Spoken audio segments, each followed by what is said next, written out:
Hello students, welcome to Rankers. आज हम लोग करने वाले हैं प्रैक्टिस सेट 3.3 का basic.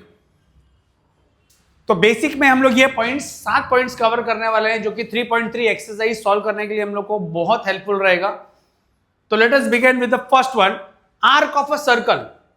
Now what is arc of a circle? Suppose this is a circle with centre O and this is a line intersecting the circle at point A and B. Okay, this is the point intersecting the circle at point A and B. Now what this line will be called? This line will be called as secant. ये मैंने first वाले basic में बताया था, a line intersecting the circle at two distinct point is called secant. अब ये secant ही क्या करेगा, सर्कल को दो पार्ट्स में डिवाइड कर रहे हैं। ये देखो, सेंटर के इस तरफ वाला पार्ट है और सेंटर के इस तरफ वाला पार्ट है, ठीक है। अब स्टूडेंट्स देखने वाली बात ये है करके, जो सर्कल का जो सरकमफरेंस है, तो ये भी दो हिस्सों में बढ़ गया है। एक हिस्सा हो गया ये वाला पार्ट और एक हिस्सा हो गया है ये वाला पार्ट, ठीक है। तो ये पार्ट को हम लोग क्या बोलेंगे? आर्क बोलेंगे। अच्छा, ये वाले पार्ट को भी हम लोग क्या बोलेंगे? आर्क ही बोलेंगे। ओके, सीकेंट क्या कर रहा है? सर्कल को दो पार्ट्स में डिवाइड कर रहा है, intersecting the circle at two distinct point, that is A and B. तो ये वाले पार्ट एक्चुअली में क्या है? आर्क ऑफ अ सर्कल क्या होता है? सरकमफ्रेंस का पार्ट होता है। Arc is nothing but a part of circumference. तो ये सरकमफ्रेंस पूरा था अपनों का, ये एक पार्ट हो गया है और ये एक पार्ट हो गया है। अब सपोज ये arc of a circle, student समझ में आया? आर्क ऑफ अ सर्कल सिर्फ इतना दिमाग में रखो करके सरकमफ्रेंस का पार्ट होता है, ठीक है। अब सपोज मैं यहां पे एक पॉइंट ले लूं और यहां पे एक पॉइंट ले लूं, एक्स और वाई, तो ये एक्स वाई भी तो एक क्या है? सरकमफ्रेंस का पार्ट ही है, तो ये भी आर्क ही कहलाएगा। नाउ अगर सपोज मैं आर्क ए बी बोल रहा हूं, तो आर्क ए बी क्या है? आप लोगों के दिमाग में क्या जाएगा? आर्क ए बी मीन्स कौन सा? ये वाला आर्क कि ये वाला आर्क? तो यहां पे कंफ्यूजन आएगा। तो हमेशा आर्क को 3 अल्फाबेट से डिनोट करते हैं। कितने अल्फाबेट से? 3 अल्फाबेट से डिनोट करते हैं। तो यहां पे देखो आर्क लिखा मैंने। आर्क का सबसे पहले तो एंड पॉइंट देखो। अगर सपोज मेरे को ये आर्क लिखना है, आर्क ए बी ये लिखना है, तो मैं कैसे लिखूंगा? सर्कल आर्क का ये एंड पॉइंट और ये एंड पॉइंट, तो ये एंड पॉइंट हो गया, ये एंड पॉइंट हो गया।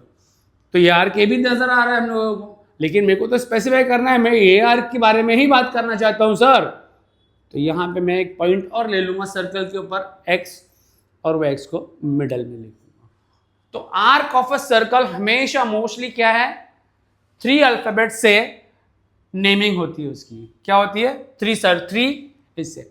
अगर बाय चांस, अगर सपोज मैंने आर्क ए बी ही लिख दिया, सिर्फ 2 अल्फाबेट यूज कर रहा हूं, तो ये माना जाएगा करके मैं कौन से आर्क के बारे में बात कर रहा हूं? मैं छोटे वाले आर्क के बारे में बात कर रहा हूं। अगर बड़ा वाला आर्क के बाद में मेंशन करना होगा तो हमेशा 3 अल्फाबेट्स यूज कर रहा है। अगर बड़े वाले आर्क को अगर मैंने ऐसे बता दिया तो it will be assume that वो हम लोग छोटे वाले आर्क के बारे में बात कर रहे हैं। हालांकि छोटे वाले आर्क को भी हम लोग 3 अल्फाबेट से बता सकते हैं। अब बारी आ गई, यहां पे अगर मैं पॉइंट वाई लिखता हूं, तो ये आर्क को कैसे मेंशन करूंगा मैं? आर्क, इसकी देखो एंड पॉइंट क्या है आर्क की? यहां से शुरू होकर यहां पे खत्म हुआ, दैट इज ए बी, और बीच मिडिल में क्या लिखूंगा? वाई लिख दिया। तो ये आर्क कौन सा हो गया? ये वाला आर्क हो गया। अच्छा स्टूडेंट्स, अभी मेरे को बताओ करके, ये आर्क ए वाई बी ये मेजर आर्क है कि माइनर आर्क है? मेजर आर्क मतलब क्या होता है? Major arc means more than 180 degree और लेस देन 180 डिग्री होगा माइनर आर्क, ठीक है। इससे पहले एक और कॉन्सेप्ट देख लो। ये सर्कल ड्रॉ किया मैंने, ये सेंटर है हम लोग का, और ये सपोज डायमीटर है, डायमीटर पी क्यू। तो ये डायमीटर पी क्यू क्या कर रहा है? सर्कल को 2 इक्वल पार्ट्स में डिवाइड कर रहा है। सर्कल को 2 इक्वल पार्ट्स में डिवाइड कर रहा है। ये वाला पार्ट है और एक ये वाला पार्ट है। ये पार्ट ऑफ द सर्कल को हम लोग क्या बोलते हैं? सेमी सर्कल बोलते हैं। क्या बोलते हैं? Semi circle. अगर मेजर ऑफ ये पूरे सर्कल का मेजर कितना होता है, 360 डिग्री होता है। तो ये वाले आर्क का मेजर कितना होगा स्टूडेंट्स, 180 डिग्री, और ये वाले आर्क का क्या होगा, 180 डिग्री होगा। तो इसको हम लोग क्या बोलते हैं, सेमी सर्कल बोलते हैं। ये पार्ट को सेमी सर्कल, ये पार्ट को सेमी सर्कल। अब सपोज यहां पे मैं x लिख दिया, तो ये क्या हो जाएगा, आर्क px q हो जाएगा।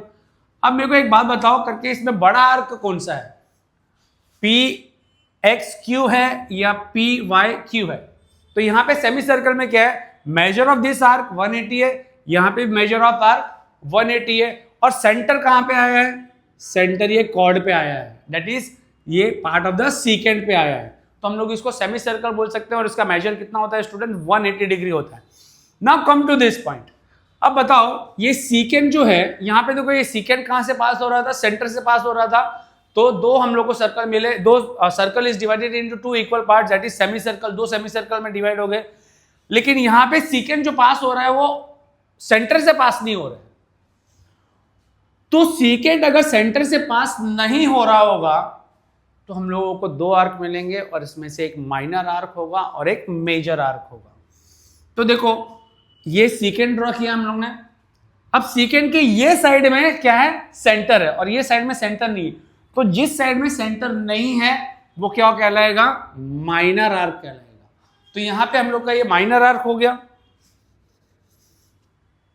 इसको हम लोग क्या बोलेंगे, minor arc A X B, या फिर मैं arc minor arc A B भी लिख सकता हूं। मैंने बताया था माइनर आर्क को दो अल्फाबेट से भी लिख सकते हैं और तीन अल्फाबेट से भी लिख सकते हैं। Now major arc, major arc क्या होगा स्टूडेंट्स, यहां पे सीकेंड के वो पार्ट जहां पे सेंटर आता हो, that is A Y B, A Y B. अब बताओ ये ए वाई बी को मैं दो अल्फाबेट से ही लिख सकता हूं, नहीं लिख सकते हम लोग, क्योंकि सिर्फ माइनर आर्क को ही, माइनर आर्क के पास ही ऑप्शन होता है करके 3 अल्फाबेट से लिख सकते हैं या तो 2 अल्फाबेट से लिख सकते हैं। मेजर आर्क को मेंशन करना होगा तो we have to use 3 alphabets, that is A Y B.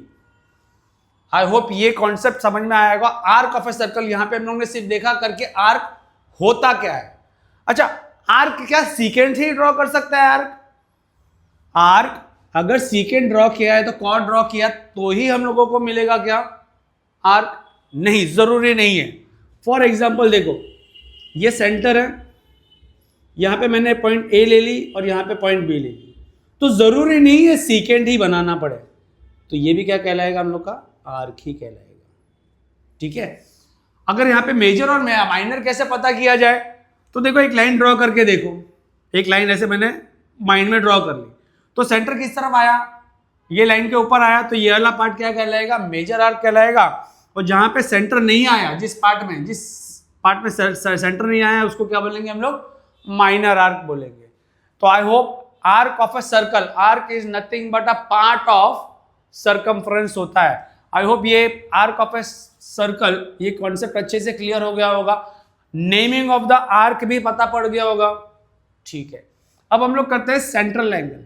जैसे कि मैंने बताया था करके जरूरी नहीं है सीकेंड या तो कॉर्ड ही दो सर्कल को दो पार्ट्स में डिवाइड कर सकता है।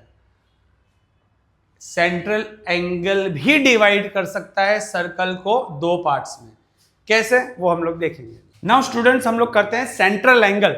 अभी सेंट्रल एंगल भी सर्कल को दो पार्ट्स में डिवाइड करता है। फॉर एग्जांपल देखो, अगर ये सर्कल है और ये सेंटर है और मैंने एक कॉर्ड बना दिया या तो सीकेंड बना दिया, तो इस सर्कल को दो पार्ट्स में डिवाइड कर रहे थे। हम लोग concept of arc of a circle में देखा हम लोग ने करके, सीकेंड या तो कॉर्ड दो पार्ट्स में डिवाइड कर सकते हैं सर्कल को। अब यहां पे हम लोग सेंट्रल एंगल के बारे में देख रहे हैं। अभी सेंट्रल एंगल होता क्या है, सपोज एक सर्कल है, ओ इज अ सेंटर। अगर एंगल सेंटर पे बन रहा होगा, लुक यार, अगर सपोज मैं यहां पे एक पॉइंट ले लेता हूं ए और यहां पे एक पॉइंट ले लेता हूं B, distinct point. Distinct point मतलब क्या है, अलग अलग पॉइंट है, और ये दो रेडियस में ड्रॉ कर देता हूं। ठीक है, और ये रेडियस डिस्टिंक्ट है, मतलब मेजर सेम है लेकिन डिस्टिंक्ट है, ओवरलैपिंग नहीं हो रहा है क्योंकि ये दो पॉइंट्स डिस्टिंक्ट है। तो यहां पे जो एंगल बन रहा है थीटा, इसी को हम लोग क्या बोलते हैं, सेंट्रल एंगल बोलते हैं। इसी एंगल को हम लोग क्या बोलते हैं, सेंट्रल एंगल बोलते हैं। ठीक है, सेंट्रल एंगल क्यों बोलते हैं, क्योंकि एंगल सेंटर पे बन रहा है। ठीक है, नाउ अब ये सेंट्रल एंगल भी सर्कल को दो पार्ट्स में डिवाइड कर रहा है स्टूडेंट्स। देखो, एक पार्ट तो ये हो गया है ना, और एक पार्ट कौन सा हो गया, एक पार्ट ये हो गया। ये सुन लो, जैसे यहां पे एक पार्ट डिवाइड कर रहा था, इसको डिवाइड कर रहा था, ये पार्ट हो गया, और दूसरा पार्ट क्या होता था, ये पार्ट होता था। ठीक है, यहां पे भी सर्कल क्या कर रहा है, सेंट्रल एंगल क्या कर रहा है, सर्कल को दो पार्ट्स में डिवाइड कर रहा है। अब स्टूडेंट्स देखने से ही मालूम पड़ रहा है करके ये पार्ट छोटा है और ये पार्ट बड़ा है एरिया वाइज देखा जाए तो सेंट्रल एंगल के सामने जो आर्क है, आई रिपीट, सेंट्रल एंगल के सामने जो आर्क है वो आर्क क्या होगा, माइनर आर्क होगा। ठीक है, क्या होगा, माइनर आर्क होगा। और माइनर आर्क का measurement, that is arc A B भी लिख सकता हूं, या तो आर्क ए एक्स बी भी लिख सकता हूं। अब इसका मेजरमेंट क्या होगा, मेजरमेंट क्या होगा इसका, सेंट्रल एंगल का। देखो ये कॉन्सेप्ट भी क्लियर होते जा रहा है सेंट्रल एंगल के साथ में ही। ठीक है, इसका मेजर हो क्या होगा, एंगल ए ओ बी होगा, ए ओ बी होगा। जो मेजरमेंट, अगर सपोज ये 60 डिग्री है तो major of this arc is also 60 degree. अगर ये 50 डिग्री है तो ये भी क्या होगा, 50 डिग्री होगा। ठीक है, इसको हम लोग बोलते हैं by definition of major of minor arc. अगर सम्स में लिखना पड़े तो हम लोग क्या लिखेंगे, definition of major of minor arc लिखेंगे। ओके, नाउ अब आप लोग बोलेंगे करके सर अगर मेजर ऑफ माइनर आर्क ये ऐसे फाइंड आउट कर सकते हैं तो मेजर ऑफ मेजर आर्क कैसे फाइंड आउट कर रहे हैं हम लोग, तो मेजर ऑफ मेजर आर्क कैसे है फाइंड आउट करना है, तो आप लोगों को पता है करके सर्कल का टोटल मेजरमेंट कितना होता है, 360 डिग्री होता है। अब ये 360 डिग्री में अगर ये हम लोग के पास 60 डिग्री है तो क्या करेंगे, 360 में से क्या माइनस कर देंगे, 60 डिग्री माइनस कर देंगे, तो ये मेजर ऑफ दिस आर्क मालूम पड़ेगा। इसका मतलब ये नहीं है स्टूडेंट्स आप लोगों ना 60 डिग्री में से 180 ये एंगल फाइंड आउट कर लो। Major of major arc find out करना होगा तो 360 minus major of minor arc ही फाइंड आउट करना होगा। एक छोटा सा एग्जांपल दे देता हूं, अगर सपोज ये 60 डिग्री है तो मेजर ऑफ माइनर आर्क क्या हो जाएगा, ये भी हम लोग का 60 डिग्री हो जाएगा। अब हम लोग को अगर क्वेश्चन में पूछ लिया करके measure of arc A Y B calculate करना है, अब हम लोग को ये पता है करके ये तो मेजर आर्क है, तो हम लोग डायरेक्टली ऐसा नहीं लिख सकते करके ये 60 है तो ये 160 माइनस करेंगे। इसके लिए फाइंड आउट करने का फॉर्मूला ये है, 360 लिखेंगे क्योंकि पूरे सर्कल का मेजर कितना होता है 360, माइनस करेंगे और लिखेंगे major of minor arc. Major of minor arc कौन सा है स्टूडेंट हमारे यहाँ पे, ए एक्स बी है। That means 360 degree minus 60 degree हम लोग माइनस करेंगे। ठीक है, तो ये हो गया 60, मतलब ये मोस्टली 90 डिग्री 85 डिग्री तक जा रहा है, लेकिन एग्जाम्पल वाइज में लिया है मैंने तो 300 डिग्री। ओके, तो ये हो गया हम लोग का सेंट्रल एंगल भी मैंने बता दिया, मेजर ऑफ आर्क भी मैंने बता दिया करके how to write measure of arc. Okay, now come to the congruence of arc. अभी कॉन्ग्रुएंस ऑफ आर्क होता क्या है स्टूडेंट्स, नाउ स्टूडेंट्स अभी हम लोग देखने वाले fourth concept, that is congruence of arc. अभी कॉन्ग्रुएंस ऑफ आर्क होता क्या है, सपोज एक सर्कल है, सर्कल का सेंटर ओ है, ठीक है, कॉन्ग्रुएंस ऑफ आर्क मतलब जब दो आर्क का मेजर सेम होगा तब उसको हम लोग बोलेंगे the arc are congruent. For example अगर सपोज ये आर्क ए बी है, ठीक है, और ये आर्क है पी क्यू। अब इसका मेजर और इसका मेजर अगर सेम होगा तो हम लोग बोल सकते हैं करके दोनों आर्क क्या है, कॉन्ग्रेंट है। तो लिखेंगे कैसे? अब स्टूडेंट देखो, ये भी माइनर आर्क है, ये भी माइनर आर्क है, मैं दो अल्फाबेट यूज करता हूं अभी। तो arc A B is congruent to arc P Q.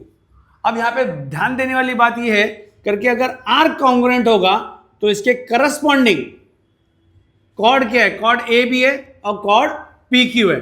तो जैसे ही मैंने लिखा arc A B is congruent to chord arc P Q, तो ये क्या रिप्रेजेंट कर रहा है हम लोग को, ये कॉर्ड ए भी रिप्रेजेंट करेगा और ये क्या रिप्रेजेंट करेगा, कॉर्ड पी क्यू रिप्रेजेंट करेगा, कॉर्ड पी क्यू। अब यहां पे अभी ध्यान देने वाली बात ये करके ना, देखो ये प्रॉपर्टी और ये प्रॉपर्टी हम लोग ने ऑलरेडी यहां पे कवर अप कर ली। देखो अगर ये दो आर्क कॉन्ग्रेंट है, ये आर्क और ये आर्क, तो इसका करस्पॉन्डिंग कॉर्ड ये हो गया कि नहीं, और इसका करस्पॉन्डिंग कॉर्ड ये हो गया कि नहीं। अगर आर्क कॉन्ग्रेंट है तो उसका करस्पॉन्डिंग कॉर्ड कॉन्ग्रेंट होगा, अगर कॉर्ड कॉन्ग्रेंट है तो इसका करस्पॉन्डिंग आर्क कॉन्ग्रेंट होगा। देखो 6 और 7 में chord corresponding to congruent arc, अगर आर्क कॉन्ग्रेंट है तो इसका करस्पॉन्डिंग कॉर्ड कॉन्ग्रेंट होगा। अब यहां पे देखो arc corresponding to congruent chord, अगर कॉर्ड कॉन्ग्रेंट है तो इसका करस्पॉन्डिंग आर्क भी कॉन्ग्रेंट होगा। अब यहां पे याद रखने वाली बात ये है करके, देखो कॉर्ड में हम लोग एंड पॉइंट लिखते हैं ना, कॉर्ड में हम लोग सिर्फ एंड पॉइंट लिखते हैं। कॉर्ड ए बी लिखा तो यहां पे भी देखो क्या है, ए बी है, ए बी है, सिर्फ नाम चेंज किया हो गया, आर्क की जगह पे मैंने कॉर्ड लिख दिया, ठीक है। यहां पे भी वही है, ठीक है। अब अगर सपोज ये आर्क है, सपोज आर्क एक्स वाई लिख देता हूं मैं, ठीक है, और यहां पे लिख देता हूं एस टी। अब measure of this chord, measure of this arc और मेजर ऑफ दिस आर्क अगर सेम है तो हम लोग लिख सकते हैं arc S T is equal to arc X Y. तो इसकी जगह पे क्या लिख सकते हैं, chord X Y is congruent to chord S T भी लिख सकते हैं। देखो ये पॉइंट्स इसी में कवर अप हो गए हमारी। अब लास्ट प्रॉपर्टी जो बचती है, फिफ्थ प्रॉपर्टी, वो है हमारी property of sum of the measure of arc. जैसे हम लोग दो सेगमेंट को ऐड करके, जैसे बिटवीननेस में हम लोग बताते थे B dash D dash E, तो यहां पे क्या बताते थे हम लोग, ये एक बी डी एक सेगमेंट है और ये डी एक सेगमेंट है, तो इन दोनों को ऐड करके हम लोग को क्या मिलता था, बी लिखते थे बिटवीननेस में। यहां पे भी सेम हम लोग वही करने वाले हैं। तो यहां पे देखिए,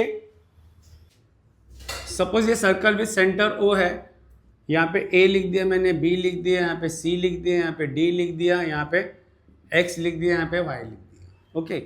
मतलब it is comprises of many arcs. देखो ये भी एक आर्क है, ये भी आर्क है।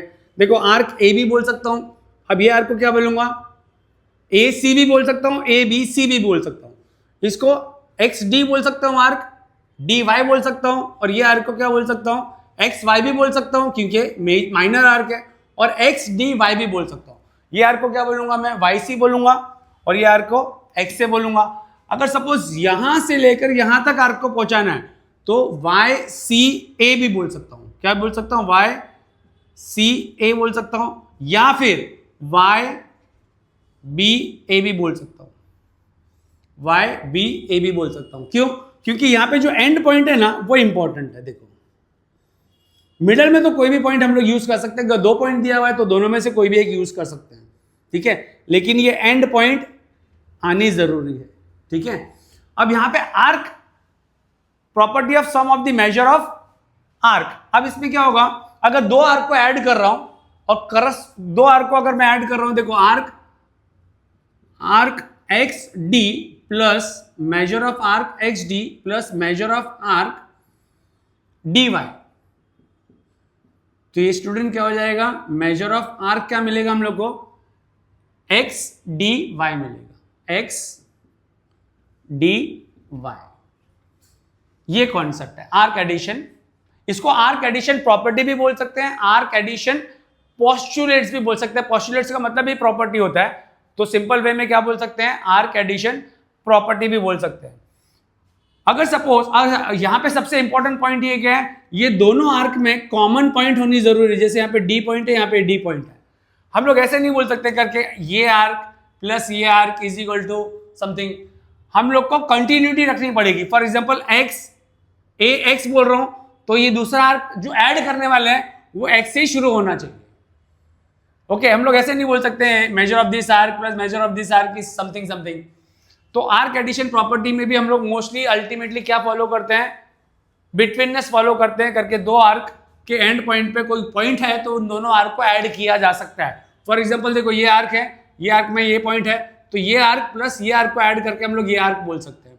और फॉर एग्जांपल देखो ये आर्क है यहां से लेकर यहां तक, तो हम लोग ऐसे बोल सकते हैं measure of this arc plus measure of this arc plus measure of this arc is equal to measure of A Y, A B Y बोल सकता हूं या तो ए सी वाई बोल सकता हूं। तो ये हम लोग की प्रॉपर्टी हो गई है, property of sum of the measure of arc, इसको आर्क एडिशन प्रॉपर्टी भी बोल सकते हैं। तो स्टूडेंट्स ये हम लोग का 3.3 का बेसिक हो गया है। अब हम लोग स्टार्ट करते हैं 3.3 प्रैक्टिस सेट।